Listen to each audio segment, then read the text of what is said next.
नमस्कार दोस्तों, आज आप लोग देख रहे हैं हम लोग प्रोबेबिलिटी चैप्टर पर डिस्कस करना चाहेंगे।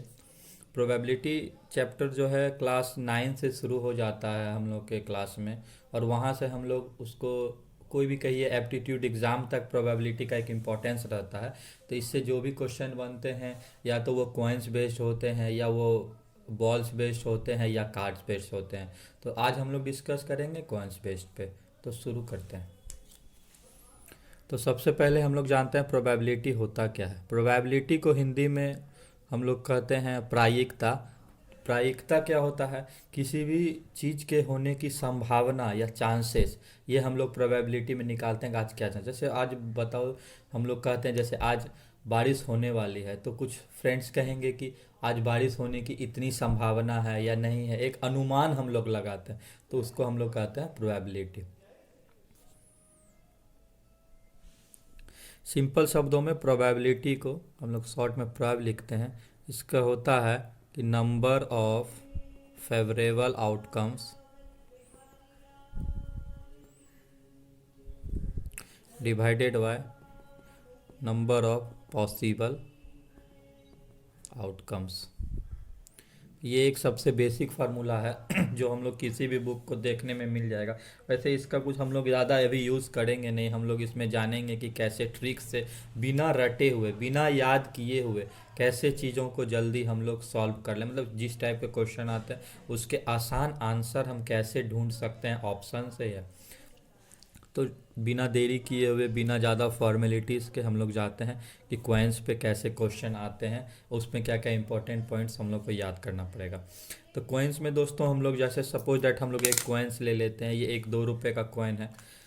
जिधर नंबर लिखा रहता है उधर हम लोग कहते हैं टेल, जिधर नंबर नहीं लिखा रहता उधर हम लोग कहते हैं हेड। इधर भारत का एक वो चिन्ह बना हुआ रहता है। तो इसमें हम लोग देखते हैं कि अगर इसको हम टॉस करते हैं तो कोई भी या तो ऑप्शन आता है, या तो वो हेड आएगा या टॉस करने के बाद वो टेल आएगा। मतलब इसका एक दो चांसेस बन रहा है कि अगर एक कॉइन को, तो इसी में एक फार्मूला दिया गया है कि पॉसिबल आउटकम अगर कॉइन का निकाला जाए तो वो होता है 2 टू द पावर n, जहाँ पर n डिसाइड होता है नंबर ऑफ कॉइन। तो अगर सिंपल हम 2 कॉइन ले लेते हैं तो इसमें फिर 2 कॉइन मतलब इसका कितना हो जाएगा, 2 कॉइन के लिए हो जाएगा 2 पे पावर 2 मतलब 4 आउटकम, और 3 कॉइन के लिए हो जाएगा 2 पे पावर 3 8। लेकिन अब हम लोग को क्या होता है, जैसे हम लोग एग्जामिनेशन में गए तो 3 तक तो हम लोग को क्वेश्चन आता है। अगर मान लीजिए 1 कॉइन के लिए पूछा तो कोई भी आप लोग लिख सकते हैं, जैसे हेड है या टेल है। 2 कॉइन के लिए इसमें भी आसान लिखना, head tail, tail head, tail tail और हेड हेड, ये बहुत आसान होता है। 3 कॉइन के लिए अगर लिखना हो तो इसका एक आसान तरीका हम बताते हैं कि कैसे होगा। आप 2 कॉइन का याद है, 3 कॉइन वाला में भी सिंपल आप 2 कॉइन वाले को रिपीट कर दिए 2 बार, जैसे कि head tail, tail head, tail tail, head head. इसको हमने 2 बार लिख दिया, head tail, tail head, tail tail, head head. अब क्या करना है, 3 कॉइन वाला में सब पे आप एक एक क्या करो, इसमें टेल सब में जोड़ दो, tail tail tail tail tail, sorry tail जोड़ दिया, इसमें हेड हेड, सब में हेड जोड़ दो, तो एक ये आउटकम निकलता है। लेकिन इसमें भी हम एक आसान तरीका बताएंगे, मतलब यही चीज़ होगा लेकिन थोड़ा सा इसको हम अलग तरीके से बताएंगे।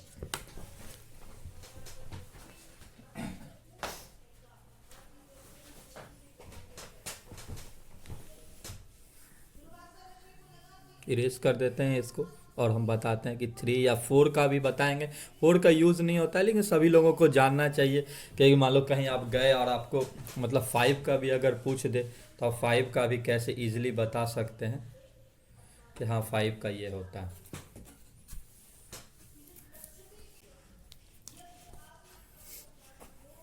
तो 3 कॉइन्स के लिए हम लोग को पता है कि आउटकम 2 टू द पावर 3 मतलब 8 आउटकम है। तो सिंपल हम लोग याद रखेंगे कि 8 है तो इसको 8 को इधर लिख लेंगे, 8 को इधर हम लोग लिख लेते हैं, एक बार 8, ठीक है। तो इसमें मतलब इसका हाफ करेंगे तो इसका हाफ कितना हो जाता है 4 टाइम्स, मतलब 1 2 3 4, 4 हेड लिखेंगे और 4 टेल लिखेंगे, 4 टेल। अब ये 4 हो मेरा हाफ करके कितना हुआ था 4, 4 का हाफ करेंगे तो ये कितना हो जाएगा टू हो जाएगा। टू हो जाएगा मतलब दो हेड दो टेल, दो हेड दो टेल। फिर टू का हाफ करेंगे, टू का हाफ कितना हो जाएगा, वन हो जाएगा, मतलब एक हेड एक टेल, एक हेड एक टेल, एक हेड एक टेल, एक हेड एक टेल। देखिए दोस्तों, कहीं कोई दिक्कत है, आप लोग डायरेक्टली सारा मतलब आंसर इसमें लिख सकते हैं कि कैसे। ठीक, तो इसमें से दो इम्पॉर्टेंट टॉपिक हमको चर्चा करना चाहेंगे। एक होता है एट लीस्ट, एक होता है एट मोस्ट। तो एट लीस्ट की जब भी बात की जाएगी ना, तो मतलब जैसे इस क्वेश्चन में अराइज होता है एट लीस्ट टू हेड, मतलब कम से कम दो हेड होना चाहिए, उससे ज़्यादा चलेगा।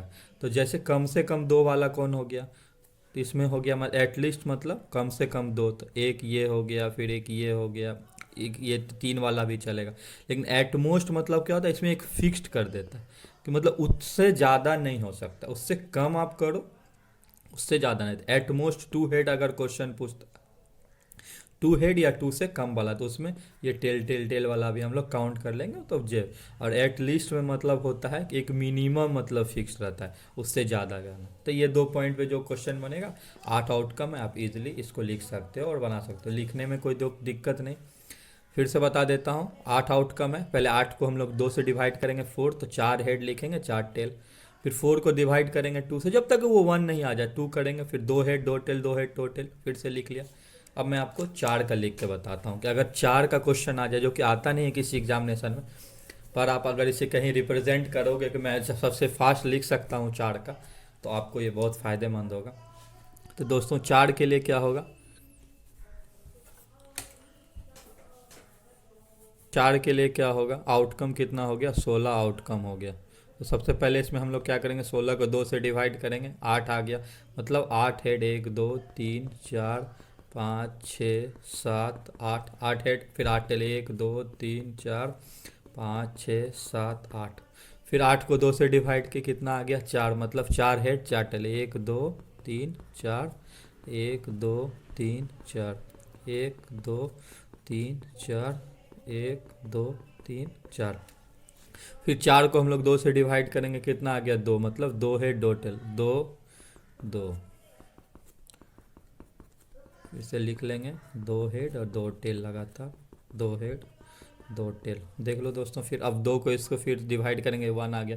1 आने का मतलब है कि एक हेड एक टेल, एक head tail, head tell, head tell, head tell, head tell, head tell, head tell.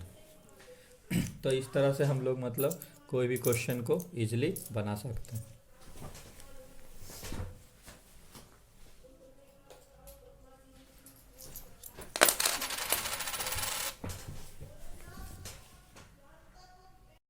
तो आज के प्रोबेबिलिटी के लिए इतना ही था। मिलते हैं अगले टॉपिक के साथ, जो कि मोस्ट प्रोबेबली होगा एज बेस्ड प्रॉब्लम, जिसमें हम लोग ट्रिक बताएंगे कि कैसे किसी क्वेश्चन को 1-2 लाइन के अंदर ही पूरा सॉल्व करके उसका आंसर निकल जाए। ऐसे अभी हम लोग बनाते हैं, तो एक्स का वैल्यू निकालो, फिर उसको पुट करो, उससे नहीं, उसके आसान तरीका कुछ जानेंगे। थैंक यू दोस्तों।